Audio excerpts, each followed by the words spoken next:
there Better knock on someone. There are tons of things that I don't understand about colleges in general and Williamsville College in particular, and this is now going to be on film, so I might get into a lot of trouble for this, but why do we give out all the scholarships that we give out to student athletes, especially athletes on the football team, when the football team basically... Yeah, Logan, yeah, Jack. Come out here and say it. Oh, I'm sorry, you guys play football? Yeah, well, Oh my gosh. we did. Could you guys win some games occasionally? Oh my God. I mean, what is Williamsville That's College great. getting for that investment? We could probably talk about this for an hour. A lot of Oh my people God. see, And I'd be on your side. What I think, Williamsville College, I think there's a vicious cycle. What about the track between team? Meeting more Yeah, they suck. students. Abs too, And right? areas We in which didn't have they're football gonna get team, more there was students. Soccer teams aren't good either. So, Really, no team is really Soccer- good. Yeah, we were soccer teams though, in the time that I've been here, haven't Basketball been and better. baseball are better. So here's a school where we supposedly value critical thinking, yet we can't even critically think about how we spend the discount rate. At a school like Williamsville College, there is the amount of money that we bring in from earnings from the endowment and from tuition and fees from students. And then there's a certain amount that we don't bring in, especially in terms of tuition and fees, and we give that back to students in the form of financial aid, scholarship, et cetera, et cetera. And I think an important question for any institution that is in a position like ours, that is having difficulties with enrollment, is having difficulties meeting its budget every year because of declining enrollments.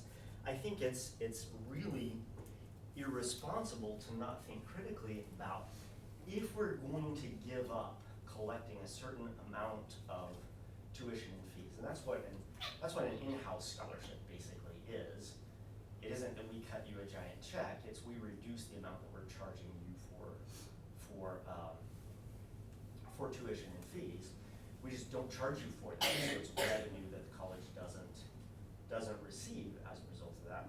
So we should think carefully about how we're spending that discount rate and what we're spending that discount rate on.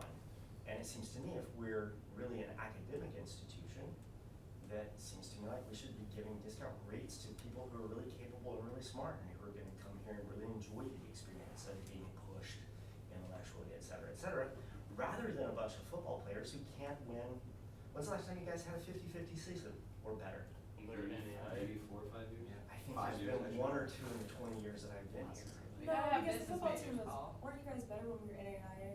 Well, We should not be that D2. switch was- Also, That's the also, problem. also, if you take Better away than the 50% if you take away the football team, you take away over 10% of the institution's enrollment. And just think of all that scholarship money that we could But spend still, on people can't justify giving- spending giving $42,000 people a year. academic scholarships Do you know rather I than get, football I get an scholarships. academic Some scholarship of the- and a football some of scholarship, the so I wouldn't be athletic here guys if it get- weren't for both of them. If you're worthy of an academic scholarship and a football scholarship, then why not just give you a bigger academic scholarship if you're that smart? I think that's, I agree Which with you are. you, I agree can with do you. that, yeah. I agree I'd with say you, it. but Williamsville College isn't gonna give you that. I really don't think that they would, and I also think that like, Williamsville just. College is a private college. Williamsville College can do whatever it damn well pleases. Exactly, but they don't. And they don't. That's the thing. In the words of my ex-mother-in-law, can't means won't. Just because they say that they can't do it, doesn't mean that they can't do it, it means that they refuse to do it. Right, I know that, and that's why I think that there's like people wouldn't come here. Bring that I up. think that Why would if, people not come to a kick-ass place that doesn't have a football team? MIT. Actually, Are we MIT is it a caliber? football team? No, but how do you get to be MIT caliber? Well, you change your entrance requirements, you change what you give out scholarships for, et cetera, et cetera, et cetera. I'm just saying that just to look at an institution and say, well, this is the way the institution is, that's one, not being very critical thinking of a person, and two, it basically just paints you into always being the thing that you've always been. I don't disagree with anything that you're saying, but in like, just playing devil's advocate, I think that if you lost the football team, so if you don't give out those scholarships to people on the football team, then like you do lose that percentage of enrollment. You also lose a lot of diversity. You also lose a lot of Greek life, which holds a lot of retention at Williamsville College. And Pump all that money into diversity scholarships, I'm fine with that. I mean, What is diversity? Expand the Ashbridge program. The What's that? problem stems I whenever just- we made the transition from NAIA to Division II because we don't have, one, the facilities, two. Problem existed long before we left NAIA. The problem's always been a problem. We spend a huge amount of money in terms of discount rate, and we spend a huge amount of money in terms of supporting traveling of sports teams to competitions, et cetera, and we could ask critically the question, what are we really getting in terms of bang for our buck for that outlay of money? Well, most of the students here, I think it's like 60 to 65% are student athletes, and it's this problem that. I would problem- argue none of the students at MIT are there to play sports. Yeah, I mean, I agree with what you're saying there. I think they've put themselves in a position where they made themselves an athletic institution when they're really not even that at all. So you run, Especially in places. You're a But I'm not sprinter. really, I just started. You're a sprinter, I'm though. not on scholarship yet. You're a sprinter, though. We can't be here. If you want to be a better sprinter, what are you going to do? Sit on your ass and watch TV and play video games all day? Or are you going to go out and act like a sprinter? Second option. Yeah, second option. And you still may never be a great sprinter. You're never going to be Usain Bolt, who is, except Usain Bolt. But why do you have any capacity to sprint at all? Well, because you behave like a sprinter. So there is a certain degree to which you become those things that you act like you're going to be. Like, I'm a hard-ass asshole of a biology professor. Why? Years of practice. Fair.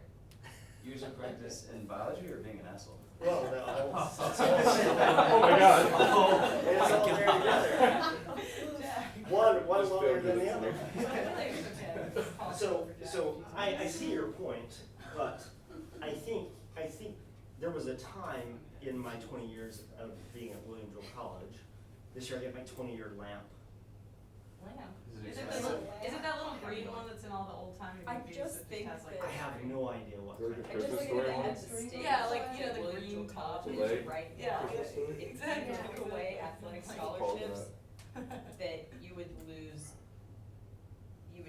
like William Jewell would diminish, it would. So- Because most of our population is composed of student athletes. And And I I would think that argue the that only we're not reason- necessarily stronger for that. And I Do you don't, think we could Yes. replace it though? I don't disagree with you, but I think that at the standpoint that we are in, Not going at it. I see your point. that just that we're in right now, I think if you took away athletic scholarships, a lot of the people that are here that are athletes would not be here if it weren't for their athletic programs. Certainly, So, certainly. And if that's your only criterion for being at William Jewell College, then I'm not gonna lie, that's the only reason I came, so. I mean, So- it is a good education. So there was a school in So- Texas, yeah, do you have a question or a comment? What about becoming a state school for more money? I don't think the state system would have us, because that would involve the legislature, so the legislature controls state funding for higher education in Missouri, just like in other places. And Texas, where I was a graduate student, if you wanted to add a new PhD program, you actually had to get approval at a state level to have a new PhD program. And it couldn't mimic any of the other programs that were in the state, it couldn't be similar to any of the other programs in the state. So I have a PhD in quantitative biology, because that was one of the ways in which they distinguished themselves from other biology PhD programs. Missouri already has a public liberal arts college. They probably don't see that they need to have another public liberal arts college. Wait, who's the public liberal arts? Truman, Really? yeah, I didn't know that. yeah, Truman State, it's a public liberal arts college. So, there was a college, this has nothing to do with predator interactions, and we should get off this so we can talk about predator interactions. But there was a school in Texas called Southwest Texas State University. Change It was to in- Texas State. Huh? Then it changed to Texas State. They did change to Texas State, yes. So when I was an undergraduate, they were the #1 party school in the state. If you wanted to go someplace and just party your ass off, make terrible grades and still graduate, that was the school to go to. I went to Stephen F. Austin, which was the second biggest party school in the state of Texas. While I was in graduate school, they got a new president, and he basically said, I'm going to change this place. And he ramped up entrance requirements. He got rid of a lot of social activities. He basically flattened out the athletics department's budgets, said you can have this much money, but you're not getting any more over the years. and basically worked on hiring faculty who were really, really good, building academic programs that were really, really good. And over the course of about 10 years, they converted it from having the reputation of the party school to having the reputation of one of the up and coming campuses in the state. Because he basically said, we're going to do things that are going to attract high quality students to our institution. Raise entrance requirements, get rid of social activities that don't support academics, et cetera, et cetera, et cetera. Change the way they hired and evaluated faculty. And in the process, he kind of transformed that place. It was a place that I already wanted to go to work when I was in graduate school because I like that part of Texas. But after I graduated, I'm like, well, good luck getting a job there. I'm never gonna meet the criteria for getting on as a faculty member at that institution. A friend of mine got a job there, and she's way better of a scientist than I am in terms of productivity and things like this. Did enrollment change when that happened? Yeah, when he increased the entrance requirement, enrollment dropped significantly, like noticeably. Like people were like, "Ooh, is Texas State going to be able to survive this?" And it dropped for about 3 years, and then people started taking notice that the place was changing and that things were turning around. And then people who used to just want to go to University of Texas and Texas A&M, the two premier institutions, started looking at Texas State as an option. And then enrollment started growing again. But at that point then, it was attracting a different kind of student than the kind of student that it attracted before they made these changes. So it is difficult to transform yourself, but it's not impossible to transform yourself. And this works for individuals, and it also works for institutions. Texas State didn't change until it started behaving like the institution that it wanted to become. And then it took some time to then become that institution. I would argue that it's gone back to its original status of not necessarily being an academic institution. Oh, has it? I haven't really followed it much since Most the of 90s. most of my people from my high school didn't really give a crap. Well, that could be the people that you hang out with in high school. Well, and it was also really easy to get into the school. Is it? Yeah, and they have Greek life. and Yeah, I don't know who's in charge of it now. I don't know Division who I the president athletics is. now, so. Are they Division I? Yeah, I mean, Well, anyway, for a time period there in the 90s and into the early 2000s, it was the up and coming institution in the state. sure that's cool. Um, The fact that they didn't sustain that has nothing to do with the original transformation. It's just that they probably got different leadership that had different strategies. The leadership at our school wants us to teach you like customers, like you're buying something, like because you've paid your tuition, you're automatically going to be guaranteed a college degree. I do not view you as customers. I will never view you as customers. I think that's a very wrong-headed way of thinking about higher education, because it breaks down on a number of levels. One, just because you come and pay your money doesn't mean that you get what's presumed to be the product at the end. It doesn't mean that you're going to get a degree if you don't perform at a level that ensures that you get a degree. The other thing is that if you call up and order a pizza from Papa John's, you don't just then sit at home and not go and get the pizza at Papa John's. You go and get the pizza and then you eat the pizza. And there is a proportion of students in colleges and universities, both here and elsewhere, who quite frankly don't really want the product that they're paying a ton of money for. And once again, that's not very typical of a customer. You don't pay money for a new car and then don't drive it off the lot. So there are a lot of ways in which thinking of college students as customers and thinking of colleges and universities as typical businesses, it just kind of doesn't work very well because it's a different kind of environment. So there are lots of ways to think about higher education. We could be critical thinkers and think about higher education, especially as it applies to our institution as a whole. I just feel like we haven't really done that very much at a place that's supposed to pride itself for critical thinking, which is a shame, because I think we devalue ourselves. Do you say these things at the faculty meetings? Oh yeah, which is why I'm one of the most reviled faculty members at Williamsville College. I tend to speak my mind.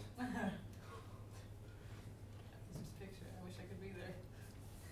Paul stands up, he says, look guys, everything's going wrong. Here's the solution.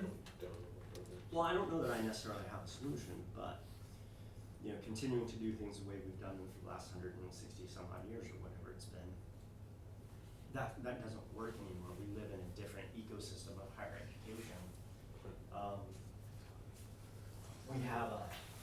We had Science Olympiad here, and the most excited that I saw those students wasn't when they were in rooms taking their exams, it was when they were watching people doing demonstrations of science. And yet we have an admissions event going on it just finished a few minutes ago, going on over in the union, where you have people standing at a STEM table, statically talking about the program. We used to do admissions events where we took people on tours of labs and had students in the labs, fiddling around with their equipment and things like that. Those are way more engaging than a bunch of talking head faculty standing in front of a static table. Why do we continue to do that? We know that it doesn't work. Well, because it's easy to organize. It's easy to set up. It takes less time. It's a half an hour. Okay, so it's easier to do. It's easier to set up. It takes less time. But if it's not effective at getting the job done, which is to recruit students to William Hill College, why are we wasting any time on it? Why did you guys come to William Hill College? This is totally off topic now. Okay, some of you came because, how many of you came because you got athletic scholarships? And that was your sole reason for coming. If you had not gotten an athletic scholarship here, where would you have gone? U of M, Where? University of Arkansas. Because you got state and in-state tuition? Largely, and I liked it there.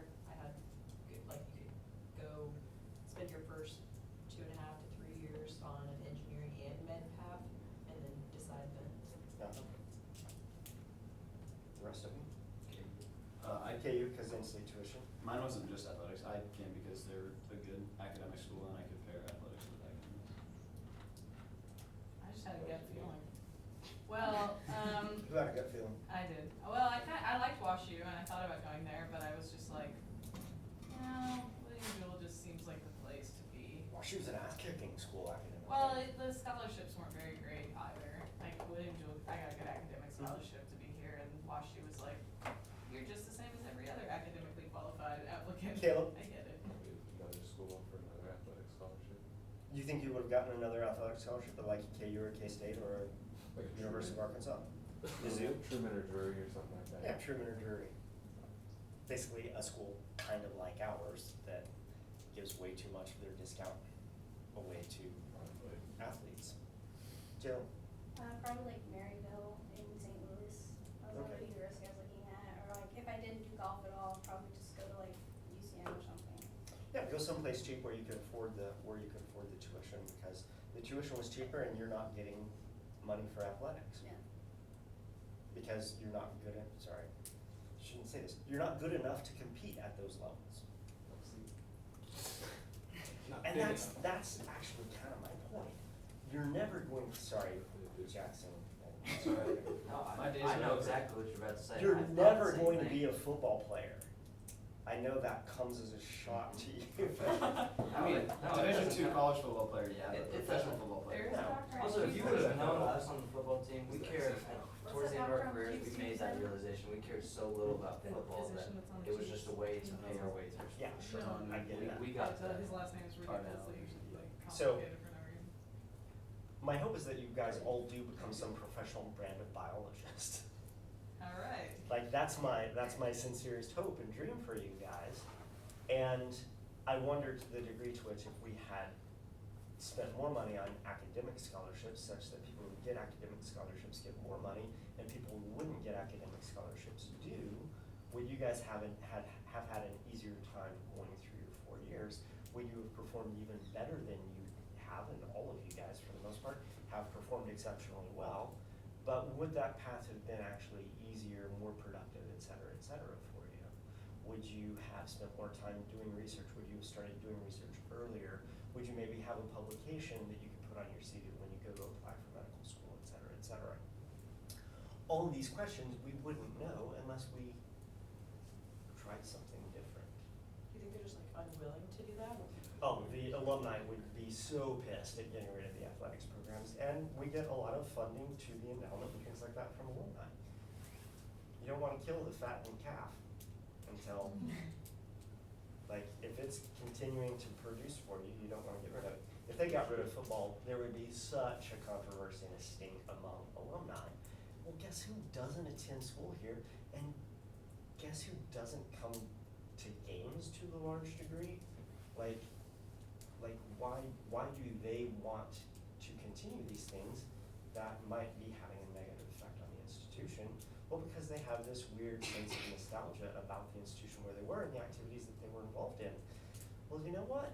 If nostalgia, and there are small schools going bankrupt and out of business and closing all over the United States. If you want William Jewell College to close because you're an alumnus who is overly attached to nostalgia, then quite frankly, you deserve for William Jewell College to close. And then how's that going to make you feel nostalgia-wise? These are hard questions, hard conversations to have, but quite frankly, somebody needs to be having them. The new athletic facility, do you think that's gonna help the enrollment or no? Don't even get us started. You can tell what my answer to that is without asking the question, probably. So if we had that money, just a quick question, where would you reallocate that money? To building new facilities or to funding academic scholarships? So actually, most of our facilities are in pretty good shape. One of the facilities that is in terrible shape is the Navy Center. That place Yes. sucks. I think a lot of our housing, honestly. I don't know about housing because I'm not allowed in dorms for obvious Also, reasons. Okay. I live The Navy Center and the, I live. I get the that. two shittiest parts about this place, Um, honestly. So certainly, I would think about, upgrading physical facilities that need upgrading. That's certainly one of the things. If you wanna come to a place and you're required to live on campus, then you should have a decent place to live. But once you took care of those facilities kind of things, I would pump a shitload of ton into outreach to minority communities and to minority scholarships. I would make all of the scholarships that we give academic, or a combination of academic and need-based, et cetera, so that you're really putting money into the things that you think are important, which is, at this institution, we're never gonna be a Division I school, we're never gonna be competitive at Division II. I think when we left NAIA, we should have gone with Division III. That would have put us in a set of events that were much more where we would be competing with schools that were much more similar to us than the schools that we currently compete with, et cetera, et cetera. I would have done a bunch of different, made a bunch of different decisions. One of the problems with going with Division III is all those schools that look like us that we would be competing with, they're really far away, so that puts athletes on the road more, missing more classes, et cetera, et cetera. That doesn't really support the academic. The reason we didn't go Division III was because that didn't really support the academic goals of the institution. And the thing of it is, had you followed that rationale further, you would have just said, well, having athletics on campus doesn't really support the academic mission of the college either. So they went partway down that road, but they didn't go as far down that road as they could have. And people say, well, you know, athletics teaches you things that other activities doesn't teach you. It teaches you leadership and teaches you perseverance and pushing through adversity. I'm like, have you seen a biology major Yeah, you need to tell me those things. at this place? You have to persevere, you learn leadership, you interact in teams, you learn how to work together in teams with others. You do, as a biology major, lots of things that purportedly are things that you can only do by participating in a team sport. Yeah, I do agree with that, but I also think that I would not be the same person if I weren't an athlete or Sure. if I weren't a leader in my sorority. Don't argue that at all. Those are experiences that you have that have enriched your life. Who knows what you would have been had you not been involved in those. You would certainly be different. I don't know that you would be worse off. Maybe you would, maybe you wouldn't. But once again, this has nothing to do with predator-prey interactions. All right. Refreshing to get a faculty member's opinion. What's that? I said that was refreshing to get a faculty member's opinion. Do you guys think about the future of the college at all as students? Absolutely. Oh, yeah. I've been to plenty of like student leadership, like forums and, you know, encampment and all different sorts of stuff where people are talking at us and we're having different discussions about why people of the first year say that they would come back and then once they get to their fourth year, they'd say, no way, like, you know, like all different Yeah. sorts of things. And Would you come back? Huh? Would you come back? If you would've asked me 7 months ago, I would've said no. Oh, what's changed? I don't know. Okay. I'm close to Nostalgia. it. Close to the edge. I mean, like right now, I'm like in a pretty good state and I feel good about, you know, like the relationships I've made. I feel like I've had a good education. My experience in volleyball has, in my sorority has improved, but like before that, I mean, my junior year, my sophomore year, I did not want to be here. That's largely the reason that I tried to stay, like I studied abroad because I wanted to leave this So place. you were finding volleyball and sorority life a negative? Volleyball, Volleyball? yeah, Okay. but if it weren't for volleyball, You I wouldn't would've have been left. able to have afforded this. no, I could have, Oh, but I would've left, You would have left. yeah. All right, predator-prey interactions. I could have. Here are the things that I want you to be able to learn or know by the time we're done with all this. The predation sequence is really crucial. Alexis was in my office yesterday having a conversation with me about predator-prey interactions, and one of the points that I made to her is the degree to which you can bust things down to base core principles, the easier all of this stuff is going to be to think about when you start thinking about these things in more nuanced ways. So one of the frameworks for me is thinking about natural selection as a driving force of evolution. If you approach everything in animal behavior thinking about how would natural selection bring this behavioral system into being in the way that it is, the easier it's going to be to understand that. The predation sequence is one of these things within animal behavior that if you understand the fundamentals of the predatory sequence, the predation sequence, all of the things that we talk about in terms of predator-prey interactions are just going to be easier to digest. We're going to go back and revisit the predator-prey arms race. This chapter in your book is unfortunately titled as a chapter about predator-prey arms races, and then they spend most of this chapter not talking about predator-prey arms races. But we'll talk about a system that you're already familiar with in great detail before we get to the other topics in the chapter. And then we're going to learn some things at the end of the chapter about nest parasites and moths and bats. The nest parasite stuff is in your textbook. The bat moth system is not in your textbook, so that would be stuff taken from the literature. And then there are mimicry and camouflage systems that your book does talk about. We will talk about those, and we'll also bring some additional examples in from other places. So you guys have already read Lima and Dill, but this is fundamentally what this chapter is about. You can fail in all kinds of ways on a day-to-day basis, but over the long term, the day's shortcomings may have minimal influence on lifetime fitness. Few failures are as unforgiving as the failure to avoid a predator. This is written from the standpoint of the prey, but this is patently true. Being killed greatly decreases future fitness. You cannot reproduce if you are dead. So this is the predation sequence, and we introduced this to you in Evolution and Ecology. In Evolution and Ecology, the place we got it was from the book that you have as a textbook in here. So think of predators and prey interacting in a series of predator-related stages. The first thing you have to do as a predator is you have to search for prey. Then once you think you found prey, you have to recognize that thing as potential prey. Once you've recognized it, you have to catch it, and then once you've caught it, you have to hold on to it and ultimately kill it and eat it. And so these 4 stages, search, recognition, capture, and handling, are fundamental stages, and they go in order. You can't handle prey before you've searched for prey. You can't kill it and eat it before you've recognized that it's something worth catching and then killing and eating. So they go in order,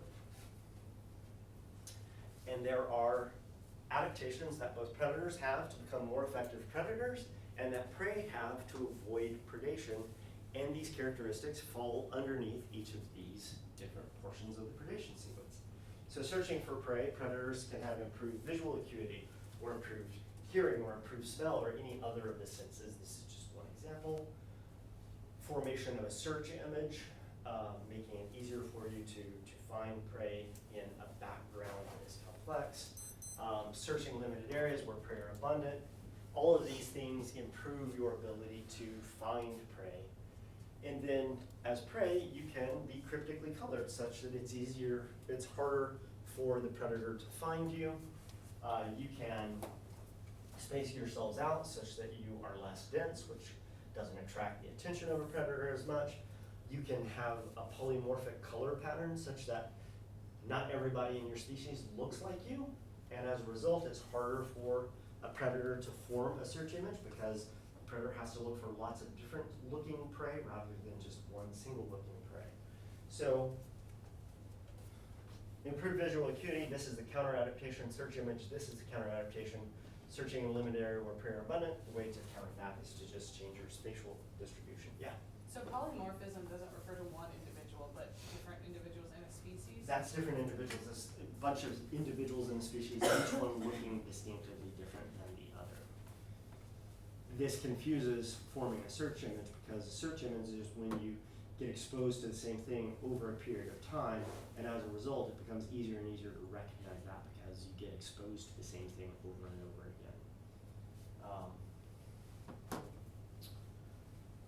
I carry my keys on this little key thing. Now, if you're at my house visiting, I don't know why any of you would visit my house, but if you're at my house visiting, and we're about to go someplace and I can't find my keys, you know what to look for because you have seen my keys. You have a search image in your head of what my keys look like. But on the other hand, the rest of you take out your keys.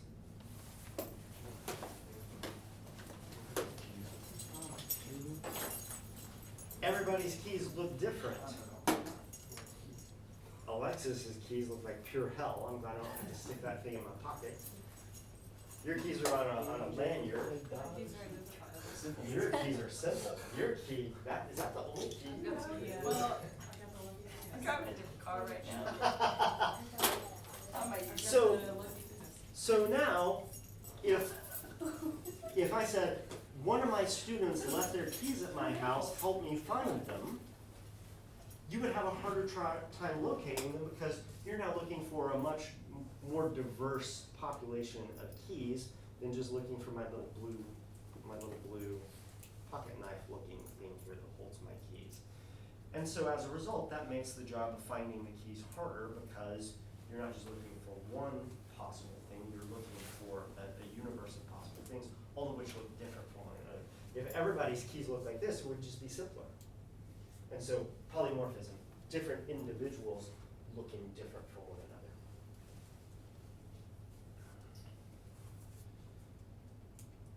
Recognition of prey. So you found something, how do you recognize that that is actually prey rather than something else? This is where learning is super important because prey can masquerade as an inedible object. They can have warning colors to indicate that they are dangerous or harmful or painful. But then you also have mimicry where non-dangerous, non-toxic, non-painful organisms mimic those dangerous organisms, and a predator would have to learn which of those individuals is actually dangerous versus which of those individuals is not dangerous, or it would just develop a generalized learning pattern where anything that looks at all similar to that, they're not going to mess with because of the risk of encountering the dangerous organism. So recognizing what prey is the next step after you've searched for prey and think you found something. Then the question is, have you really found that something that you think you found? Once you've recognized prey, you have to capture it. You can have secretive approach, motor skills, speed, agility. Interesting thing that they talk about later in your textbook is visual displays that signal to a predator that the predator has been seen. And so sometimes a prey item can survive a predatory interaction by detecting the predator when it's far enough away that the chances of the predator getting you is relatively small because you have detected the predator far enough away. And so you send them a stereotype signal that basically says, nanny, nanny, boo, boo, I see you. If you start to chase me, I have a big enough head start that you're never going to catch me, so don't even waste your time. Startle response, I've already talked to you about the startle response that I experienced with rabbits. I caught the rabbit, I had the rabbit, it screamed, and I let the rabbit go. Because I wasn't expecting that. Weapons of offense, you can actually have ways in which you can defend yourself against weapons of offense. Pangolins are Dr. Reynolds' favorite animal in the world, I think. Pangolins are the scaly anteaters. They have these big bony plates that are on their body that defend them against things like claws and teeth. Armadillos here in this country have the same kinds of defenses.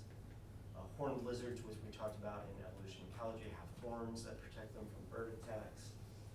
But then once you've caught something, that doesn't necessarily mean that you're going to proceed to killing and eating the thing that you've caught.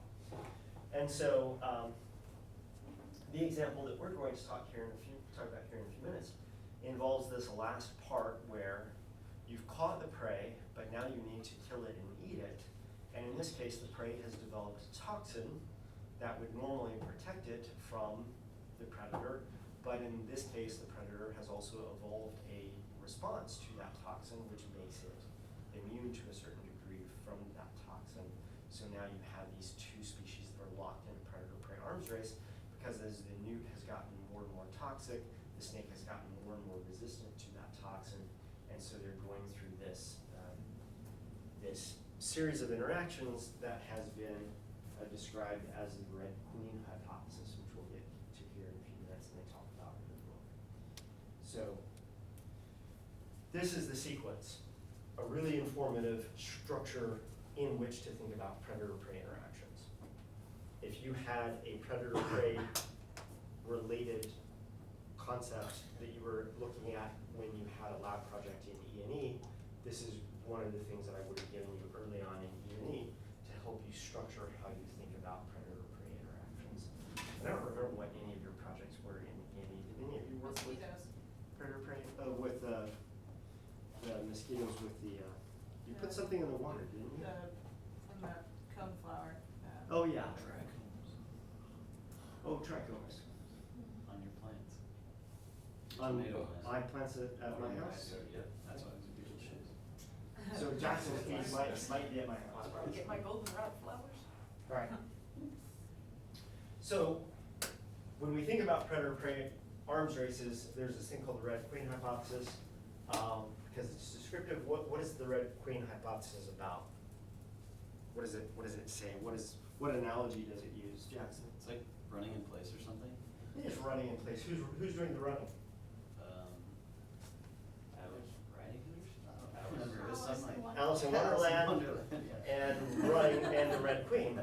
And they're in a race, and as Alice speeds up, the Red Queen has to speed up to keep pace, and then as the Queen speeds up, Alice has to speed up to keep pace. And if you take a snapshot of them, it basically looks like they're not going anywhere because they're essentially running side by side at the same speed. This is kind of the analogy for the predator-prey arms race. As the predator exerts selection on the prey can then exert selection back on the predator, such that they're both evolving at approximately the same speed, so that relative to one another, it doesn't look like either of them is actually going anywhere evolutionarily. And so that's essentially what the Red Queen hypothesis describes. Now, considering that, what are the conditions that are necessary for predator-prey arms races to begin?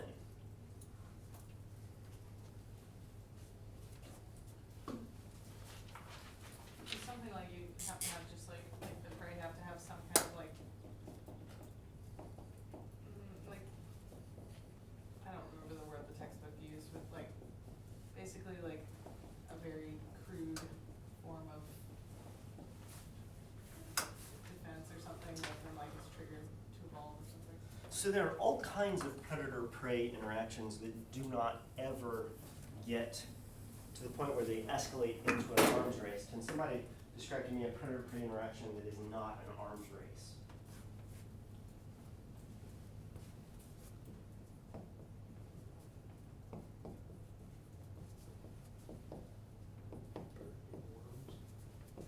What's that? I don't know, a bird getting some worms. Okay. I don't know, like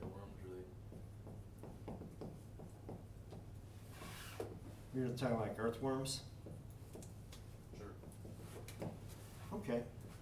If the bird gets the earthworm, what happens to the earthworm's fitness? It decreases to 0, doesn't it? If the bird doesn't catch and eat the worm, what happens to the bird's fitness? Decreases, Not really, just need to find another worm. So Dawkins and Krebs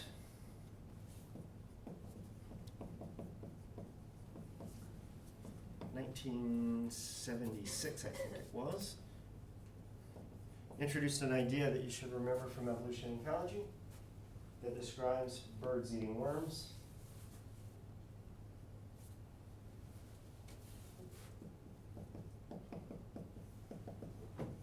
Dinner principle. Life dinner principle. What does the life dinner principle say? You're either eaten or you don't get your dinner. Yeah, so in any given predator-prey interaction, if the prey loses the interaction, it loses its life, but if the predator loses the interaction, it merely loses its dinner. Now, if it's close to the edge of starvation, it might also then lose its life, but many times you're gonna lose your dinner, you're gonna be a little hungrier than you normally would be, but you don't lose your life. This illustrates the fundamental asymmetry of selection in predator-prey interactions, where selection on prey is much stronger than selection on predators. And the reason for this is the life dinner principle. In any given predator-prey interaction, single predator interacting with single prey, if the prey loses the interaction, they lose their life. If the predator loses the interaction, they lose their dinner. This is how most predator-prey interactions operate. How is a predator-prey arms race different from that?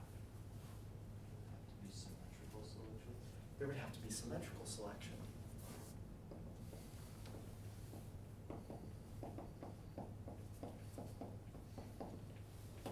There has to be a situation where the prey losing the interaction results in them losing their life, and the predator losing the interaction also results in them losing their life.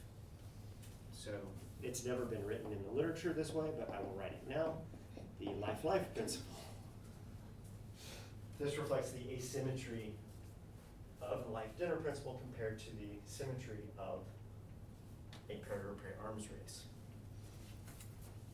So there has to be selection not only exerted by the predator on prey, but there also has to be reciprocal selection exerted by prey back onto the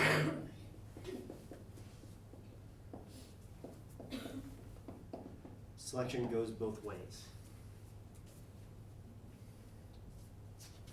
So you get started into this predator-prey interaction that wants to escalate because as the predator gets more effective at countering the prey's defenses become more and more dangerous to the predator, which causes the predator to get better and better at deflecting the prey's defenses, which then pushes the prey to become better and better at killing off the predator. As this thing escalates, why does it eventually stop?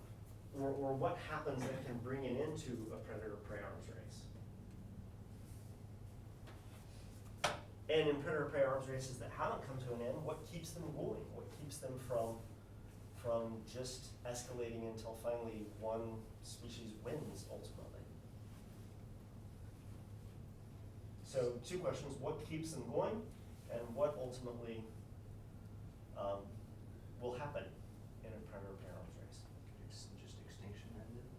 Oh, okay, so in the weirdest case, Yeah. the predator could drive the prey to extinction or vice versa, in which case there is no predator-prey arms race anymore because one of the players is no longer around. That we wouldn't be able to study because we would just see a species out there that has no predator. What are other potential outcomes? And this comes out actually straight out of the snake newt model that you studied many years ago, which you probably don't remember all the particulars of. You got it taught it 1,000 times. What was the relationship between speed and resistance in the snakes? Do you recall?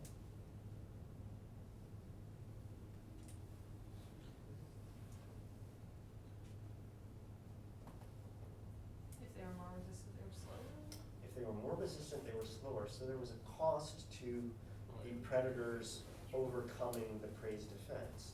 This is a trade-off. Turns out this is possibly a specialization trade-off in that sodium channels that are resistant to tetrodotoxin are also less well adept at propagating a nerve pulse to begin with. And so there was this trade-off such that snakes that are most resistant to newt toxin are also slower than snakes that are not resistant to newt toxin. This trade-off slows down the rate at which snakes can evolve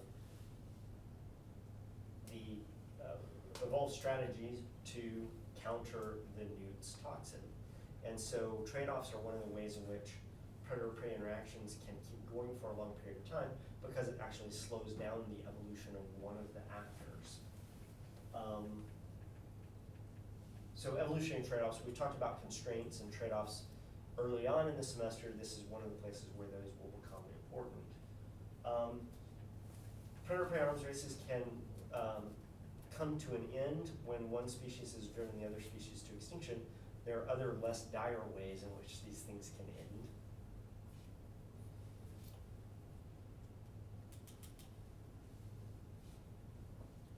Just one of them evolves too quickly? Yeah, one of them can just evolve their way out of it, can outrun the other. But typically we would see that in a situation where there's asymmetrical selection. This is what happens in a normal predator-prey arms race. So what's a better answer? Mutation? Actually, it would involve the lack of mutation in a sense. It's all like a,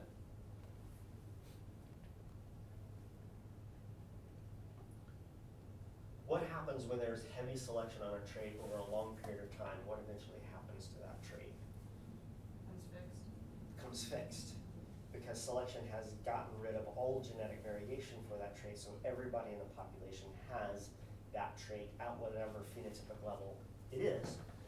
In the case of snakes and newts, if the newt eventually runs out of genetic variation for producing tetrodotoxin, it will reach a certain level of toxicity and it will stop evolving greater levels of toxicity to the snakes.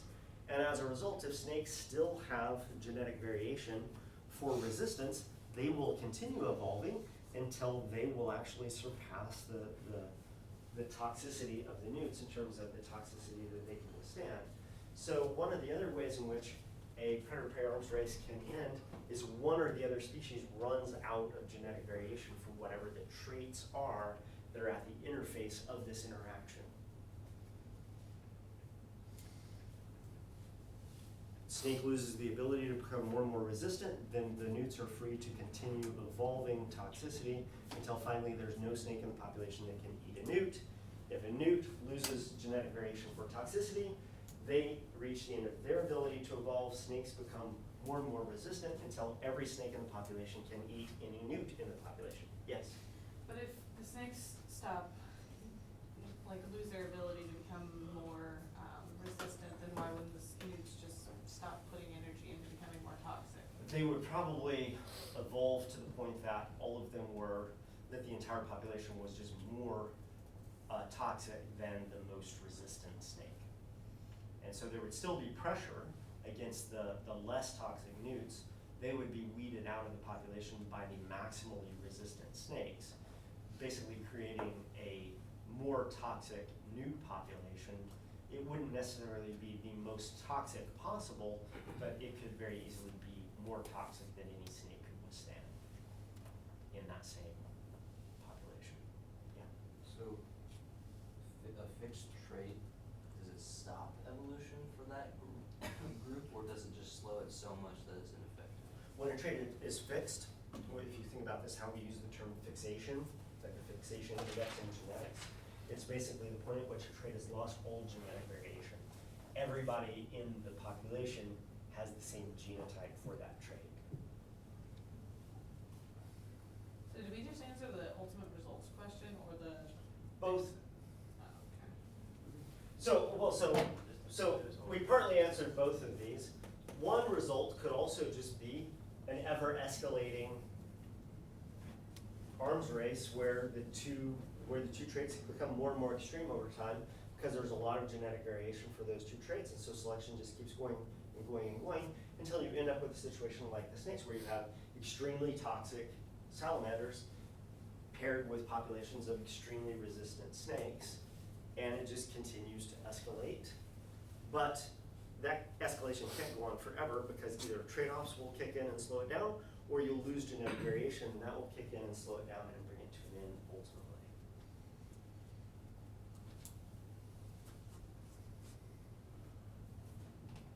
Wait, so trade-offs keep it going? Or? Trade-offs slow the process down. They slow it down, and because it's not evolving as quickly, it can go for a longer period of time than if there were no sort of genetic constraints. And so it would take you longer to get to fixation over evolutionary time, because you're not just free to evolve maximum toxicity because it affects other aspects of your So phenotype. because it slows it down, it keeps it going. Because it slows it down, because it slows down the rate of evolutionary change, it keeps the arms race going. Important at this point to define what we mean when we say it. Because trade-offs slow down the rate of evolutionary change, the arms race itself can go for a longer period of time because the response of each species is slower. The evolutionary response of each species is slower. Logan. I think I confused myself. Is fixation, is it detrimental to that, side of the interaction? So- No, you have tons of fixation in you. Is it detrimental to you? So it, okay, no, I didn't. But we're talking about like prey, in terms of like So does- predator-prey interaction. I mean, like, if, you know, if the snake goes to fixation, but the new toxins still become more toxic, then wouldn't that become detrimental to the snake? Hold on to that question for a little while, can you? Without me answering it? Is that what you're asking, Logan? That is what I was asking. Yeah, so fixation is Let a me- consequence of continuing, or? Fixation is just when you run out of genetic variation of trait. Do human beings have genetic variation for number of limbs? Not typically. Not typically. That's fixed. So we all have 2 arms, we all have 2 legs. That is a trait that in human beings is fixed. There's no genetic variation under normal conditions for that trait. What happens when somebody arrives that has a mutation that alters that? Life is hard. Life is harder. In the old days, life would have probably been impossible. In really old days, they probably would have think that you were possessed by a demon and they would have drowned you. But like if we were in a predator-prey situation where we were being preyed upon based on our number of arms, wouldn't I just continue to develop arms until like there wasn't a possibility of growing more arms? Yeah, so fixation is tricky in that it can't evolve because there's no underlying variation to observe. So if there was the possibility of having more than 2 arms and 2 legs, and there was a benefit for that if we were being preyed upon by an organism where having an extra appendage would help us get out of that spot, then any variation that brought about another limb would actually spread through the population relatively quickly, assuming that it didn't just get driven out of the population very quickly by drift. And so new mutations that are positive, have positive effects on fitness, go one of 2 ways. They either drift out of the population, or if they can stick around long enough, if they really have a good positive effect, a significant positive effect, they'll very quickly spread through the population. And depending on the strength of that positive effect, they'll actually go to fixation relatively quickly. You could go on to Populus and model this, look at alleles that are under selection, and with relatively minor gains in fitness value of a novel allele that starts out at really low numbers because it's a mutation, depending on how good that thing is at improving fitness, it can in many cases go to fixation relatively quickly. The thing that keeps it from going to fixation usually is that it just drifts out of the population through genetic drift. So if traits become fixed over time, does that mean like at some point everything will stop evolving? Like we'll just like be, like, I just don't understand what you mean by like run out of variation. Like, So our limb number is something where there's no genetic variation. Every human that is born has 4 limbs for the most part. There's nothing in our genetic code. You get the genes that control the developmental pathway that gives you 4 limbs, those genes in your mom are the same as those genes in your dad, which means that you have no choice but to have 4 limbs just like them. That's what I mean in that there's no genetic variation. Everybody in the population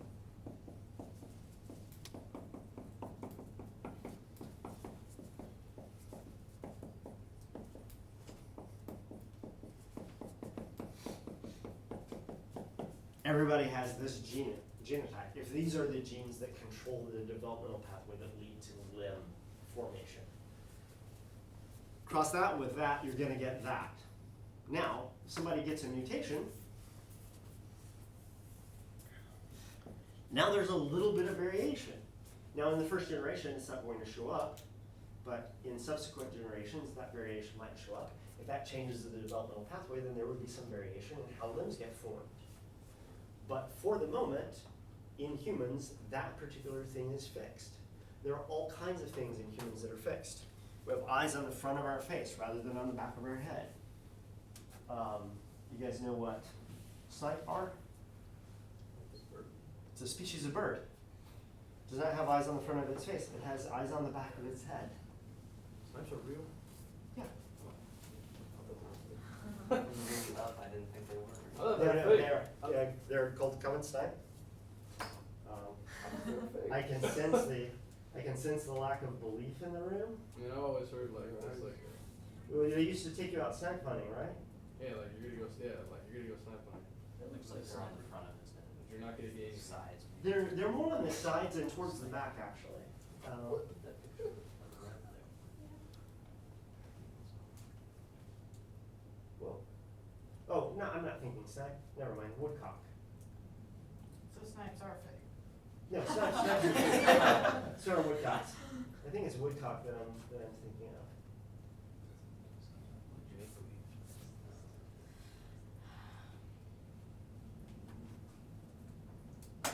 Yeah.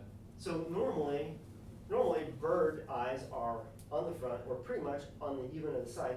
Woodcocks they're not on the total back of the head, but they're more towards the back than they are towards the middle. And it's because they actually eat earthworms, so they spend most of their time foraging with their beaks stuck down in the ground, pretty much straight down. And so their eyes are canted towards the back of their head. Why? So they can see predators. So they can see predators coming at them while they're feeding, which means they have a very poor vision up front, which is also why they don't fly terribly much. They have a very elaborate mating flight. The males fly up around in this spiral flight, and they make this weird noise that attracts females, and then they come back down to the ground. They spend most of their lives on the ground. They feed on soil-dwelling insects and invertebrates, and as a result, their eyes are canted rather than more towards the front of their head, towards the back of their head. So there are all kinds of our traits that are fixed where there's not variation for them. As a result of that, we couldn't select for people with more or fewer than 4 limbs and evolve a new breed of humans that had more or fewer than 4 limbs. Why? There's no variation. There's no variation for selection to act on. Evolutionary response to selection is heritability times selection. If there's no genetic variation, heritability is 0, so no amount of selection can act on traits that are fixed. Selection can act on height because there's variation for height. We have short people, we have tall people, and we have all kinds of people in between. That's partly determined by our genes, that's partly determined by our diet, but the genetic parts of that trait are subject to selection because there's variation, there's underlying genetic variation. Hitler, let's talk about Hitler. I can't seem to get my mother to talk about Hitler, so I'll talk about Hitler with you guys. What did Hitler want? Blonde hair, blue eyes. He wanted people with blonde-haired, blue eyes, which is weird because Wait. Probably Hazel. Yeah. I think I'd live. You'd probably live. I wouldn't live because but I could hide it. I'm blonde-haired, blue-eyed. I mean, if I had hair, it would be blonde, but I have blue eyes. Which is weird for Hitler because what was Hitler? He had black hair, he had like jet black hair, he had blue eyes, but he had this view. And one of his goals was to wipe out everybody who didn't satisfy this Aryan ideal. And so the eugenics, the eugenics movement was this movement back in the 20s and 30s where people thought they could, people thought that they could and thought that it was okay to apply the lessons of what was then modern genetics to human selection so that you could improve the human species. And Hitler was a huge proponent of this, and he set about killing all those people that he thought weren't worthy of surviving. But the only reason that that would work is if there's variation for hair color and eye color. As soon as he created his Aryan race and everybody on Earth was blonde-haired and blue-eyed, you're done. You can't select for those things anymore because there are no brunette people with hazel eyes to select against anymore. You're at the end of your genetic variation for those traits. Thank God for all of you that America put a stop to that. Well, not all of you. What color? You don't have blue eyes. I like hazily. Claire. They kind of change. Well, no, Taylor would not be interested in you whatsoever. it would have just been Paul looking at mine. I would be the only one here making it. What color are your eyes? Blue eyes. I'd make You're it. on the blonde side, you'd make it. You'd make it I'd also? make it. You'd make it. If I could hide the fact that I'm a twin, which I think I could, because my twin's a couple inches shorter than me. That would be. So when I say fixation, that's what I mean. Yeah. If every human had blonde hair and blue eyes for that trait, the population is fixed. We all have the same recessive alleles that control those two traits. Now, if a dominant allele came about by mutation, then we would have an individual that had not blue hair, not blonde hair, and not blue eyes. Thinking now of old women who have blue hair. But then that would be an easily recognized marker that would then be used for selecting against that individual. You can't select against that individual until that individual exists. And the only way that individual exists is through a new mutation, bringing in variation into the population. Does that help? Mm-hmm. Yeah. If you get a higher proportion of like a certain trait, does selection increase on that trait? Does that make sense? Repeat the question So again? in this example, if there are becoming more and more people that have blonde hair and blue eyes, would selection against them start to increase? Selection is independent of the proportion of the trait in the population. The selection is determined by what the criterion is for who lives and who dies, or who produces more and who doesn't. The evolutionary response to selection changes over time. Imagine that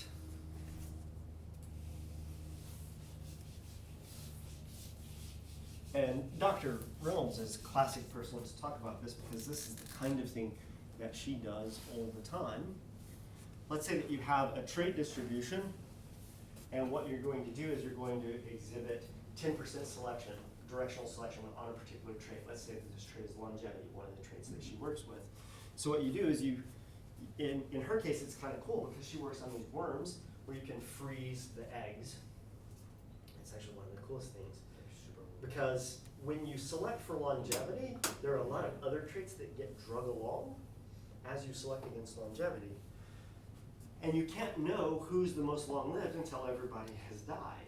But you can save the eggs of worms and freeze them, and then wait until the longest individuals have lived, and then resurrect those eggs that came from those longest lived individuals. So in this way, you can basically say, we're going to apply 10% selection such that we select against the 10% shortest lived individuals in the population. The evolutionary response to that is that selection drives this whole thing up a little bit and the distribution shifts. So the mean has shifted and now the variance is smaller, but now we take 10% of that population, but the 10% of that population actually represents less phenotypic variation than the 10% of the previous population. That brings about another shift. But because there's no new mutation that leads to increase of the trait, the next 10% selection that you have acts on this increasingly small amount of genetic variation. You get another shift, but it's not nearly as big as the shift before. You see that each of these shifts is getting smaller than the one before, if I was drawing it carefully, until finally you've just pushed the population up against that wall wherein everybody is fixed for that trait. You can continue selecting against the lower 10%, but once again, the population moves less and less because there's just nothing to select against. And then at that point, you're done. Selection, you finally get to a point where everybody is here, heritability is 0, and there's nothing to select on. So the evolutionary response, this stays constant, but every generation this decreases. Go back to the section where we talk about the effect of selection on quantitative genetic traits. And as this decreases in the face of constant selection, the evolutionary response to selection each generation also decreases until it finally goes to 0 because that goes to 0. And we're out of time. Does that help? Yes. Yeah. And you've been introduced to woodcock's. They'll be breeding here in Missouri in the next month or so. And snipes. And you've also been introduced to animals with snipe. And we had a productive college discussion. And we had an interesting college finance discussion. It's not the first time my class is involved in this, complaining about college.